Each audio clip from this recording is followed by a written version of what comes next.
What if the reason you're not living your dream life is because you're still trying to attract it? They told you to visualize it, to script it, to feel it in your bones.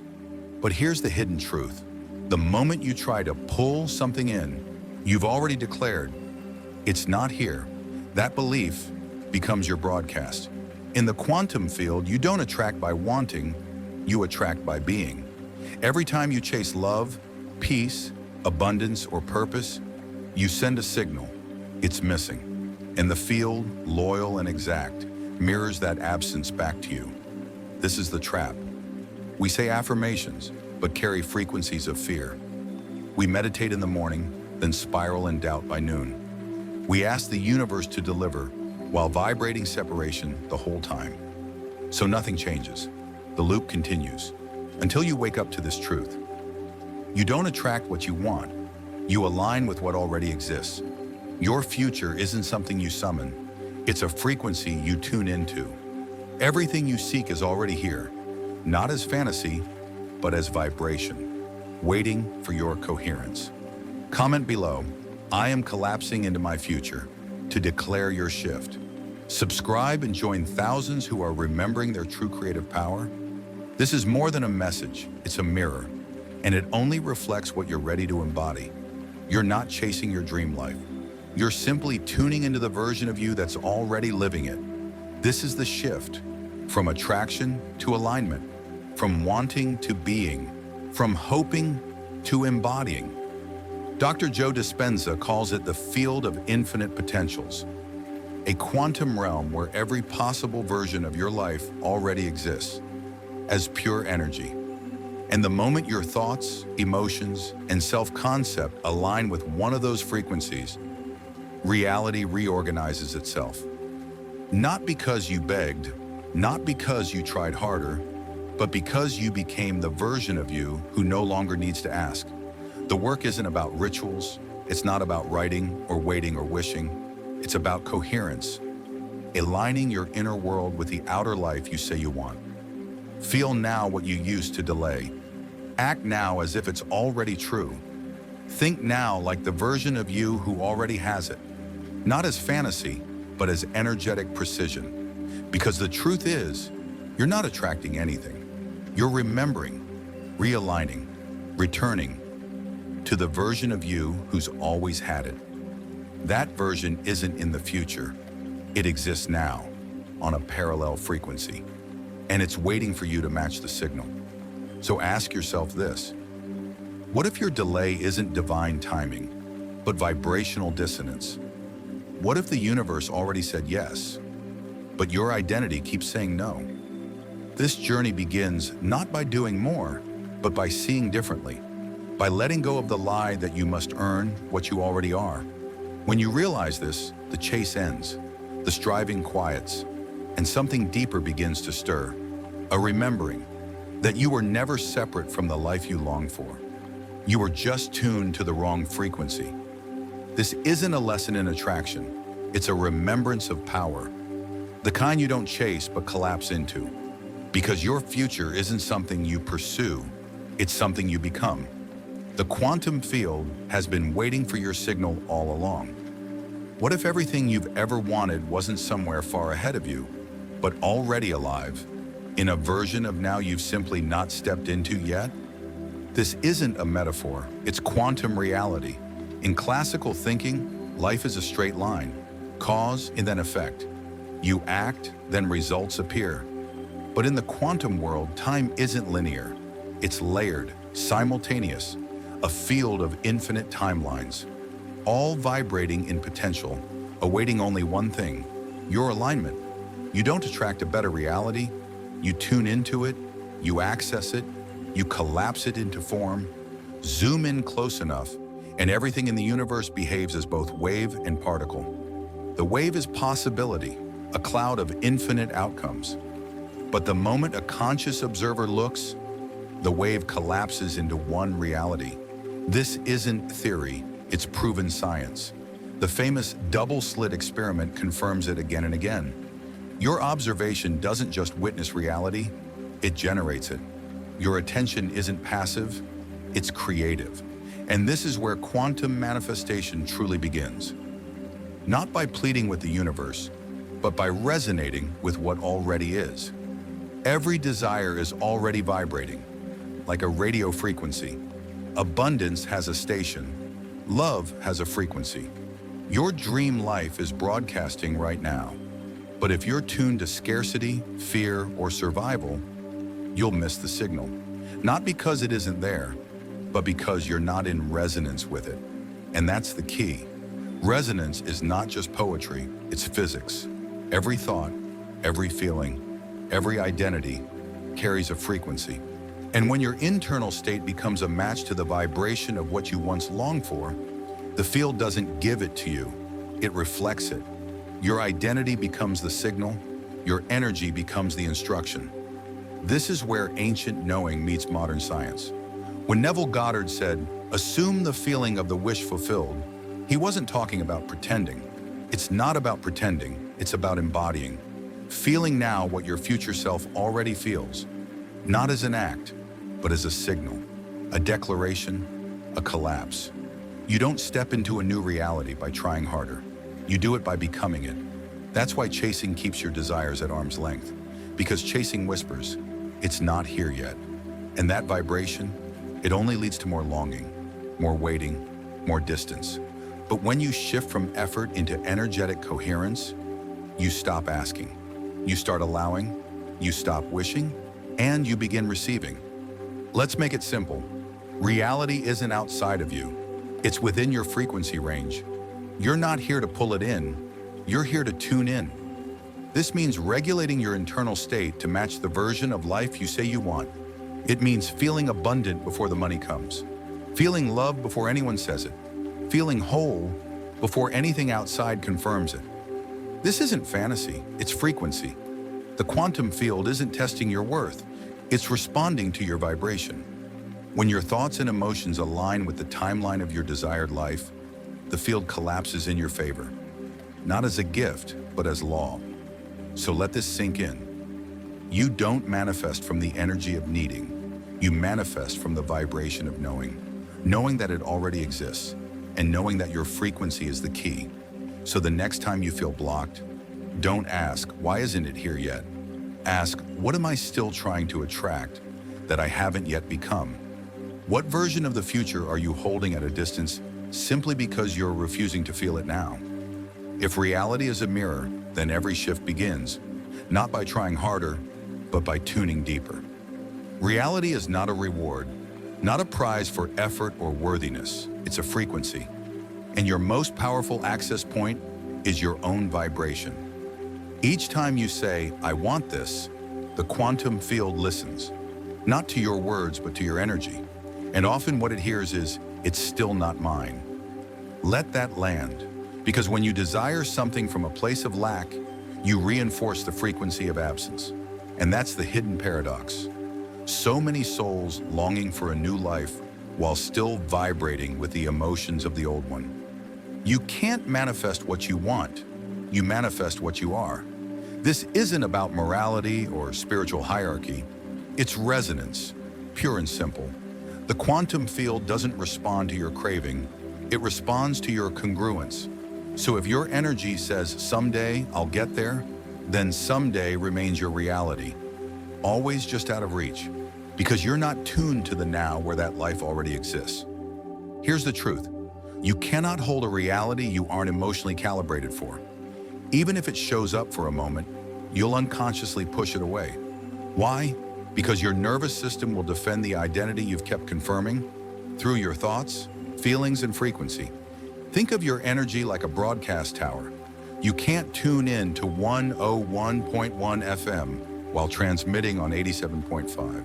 It's not about how badly you want it, it's about whether you're in resonance with it. And this is where the ego subtly interferes. The ego survives in the gap between who you are and what you seek. It feeds on the idea that something is missing. It whispers, "I'll be happy when..." And so it drives the loop of striving, seeking, efforting. But the field doesn't respond to force. It responds to coherence. And coherence begins when you stop reaching and start remembering. when you drop from the head into the heart, from control into congruence, from fear into frequency. Bruce Lipton's research in epigenetics confirms this truth. Your biology is constantly responding, not just to your environment, but to your beliefs about that environment, to your emotions, to your energetic baseline. Your body, your habits, your actions will always reflect the identity you live in. So ask yourself with honesty, are you calling in love while still vibrating in protection? Are you envisioning abundance while your nervous system is still anchored in lack? Are you imagining your dream life, but emotionally rooted in fear? If so, you are not broken. You are just tuned to a different station. And to collapse a new reality, you don't need more effort. You need more vibrational integrity. Feel it before you see it.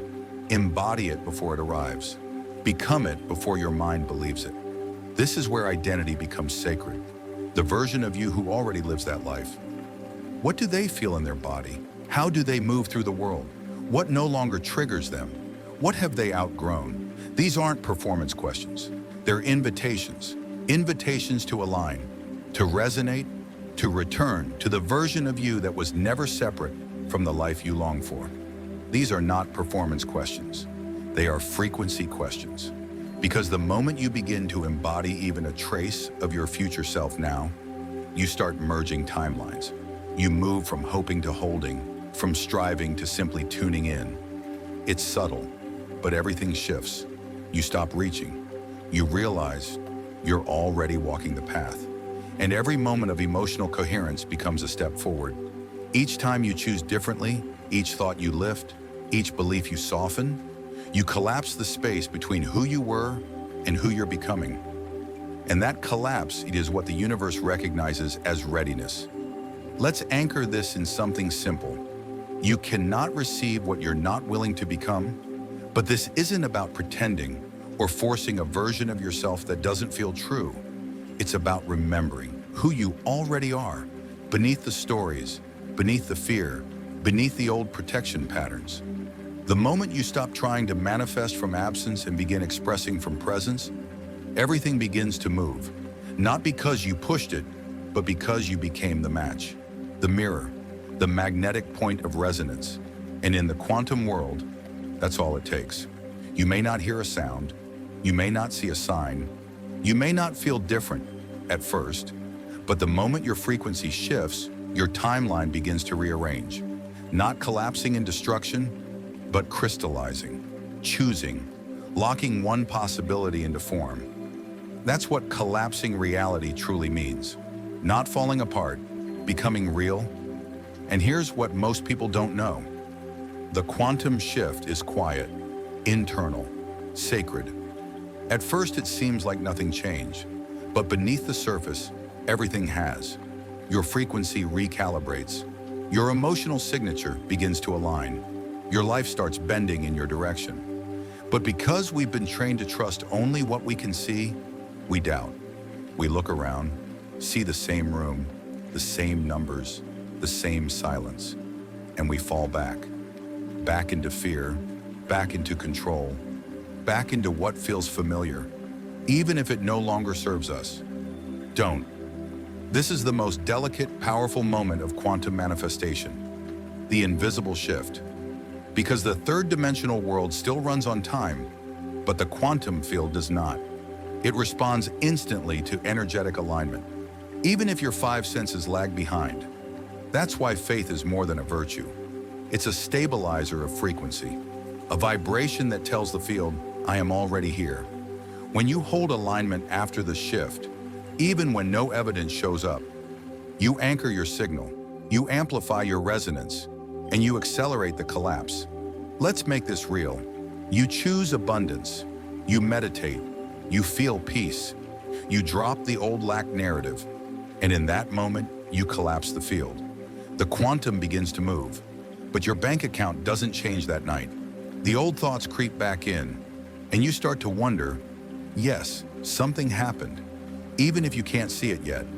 Just like a seed buried beneath the soil, the collapse begins in silence, in the dark, restructuring your energy, reprogramming your field. And as you hold that state, As you continue to feel abundance before it arrives, your outer world begins to shift. People show up, ideas spark, synchronicities unfold. Not because you chased them, but because you stayed in resonance. This is where quantum coherence becomes essential. Coherence is when your mind and heart beat in harmony, when your thoughts lift your emotions and your emotions stabilize your identity. According to the HeartMath Institute, this harmony strengthens your electromagnetic field, makes it more precise, more powerful, more magnetic. You become a clean signal, and the field always answers the clearest signal. So when your heart says, "It's already mine," and your mind agrees, that's when reality collapses. That's the moment of convergence. This is why surrender isn't weakness. It's not giving up.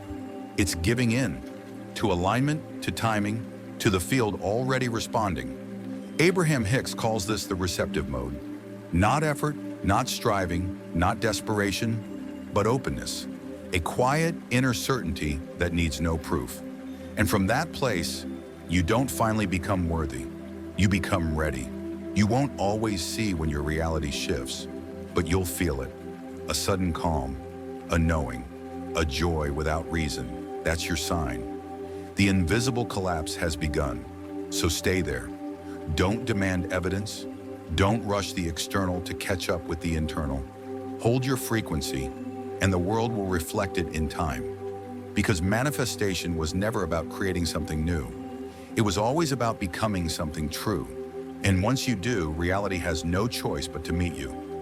There comes a moment, quiet, profound, when you realize the universe isn't testing you. It isn't punishing you. It isn't withholding anything. It's just responding.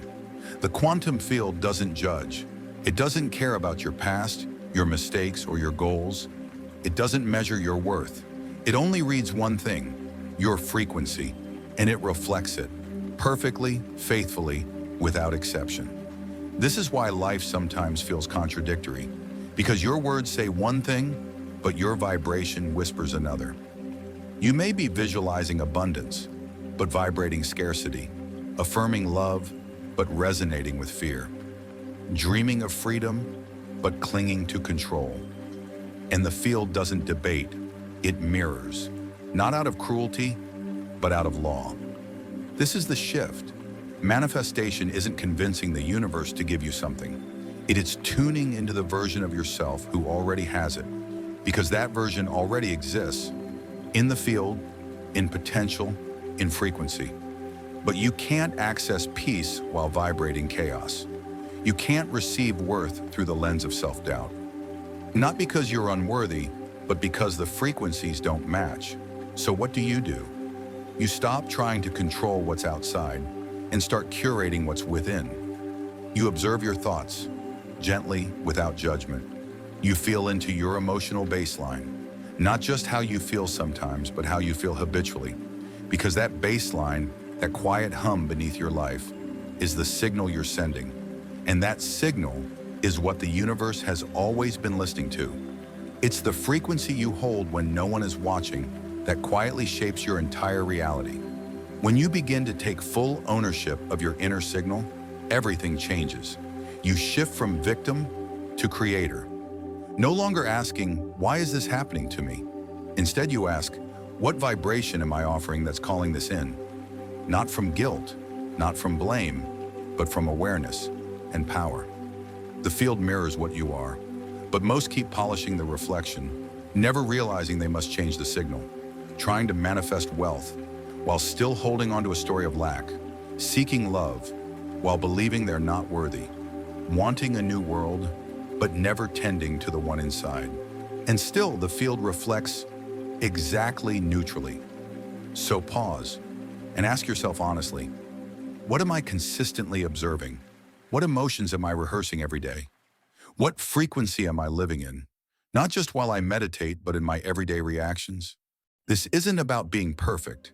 It's about being consistent, returning again and again to the version of you who already lives in alignment until that version becomes familiar. And then it becomes real. When you understand that the field isn't judging you, you reclaim all your power. Because if it doesn't judge you, It doesn't limit you either. There are no energetic gatekeepers, only agreements, and you can rewrite them now, with each breath, with each belief, with each moment of presence. You are constantly broadcasting, "This is who I am," and the field obeys. Let this land deeply. You don't need to earn your dream life. You only need to match it, not with pressure, but with emotional integrity. With a signal so clear, reality can't help but echo it back. This is the shift, from reacting to radiating, from pleading to embodying. Because the field is already listening, not to your words, not to your rituals, not to your vision boards, but to the silent frequency beneath it all. That is what bends timelines. That is the language of the quantum field. And most miss it, not because they're doing it wrong, but because they're trying too hard. You don't have to convince the universe. You only have to match it. Because manifestation is not about intensity, it's about coherence. Alignment between what you think, what you feel, and what you are. The field is not a wish-granting machine. It's a responsive mirror. It doesn't reward effort, it reflects frequency. This is why desperation repels, why forced positivity rings hollow, why saying one thing and feeling another creates chaos in your timeline. When your inner signal becomes clear, when your thoughts, emotions, and identity align, the mirror becomes instant. The reflection bends faster. Coherence turns scattered wishing into gravitational truth. So what does coherence look like? It looks like waking with gratitude before strategy, choosing in ways your future self would be proud of, feeling peace even before the outcome, because you know you're already there. That's the shift.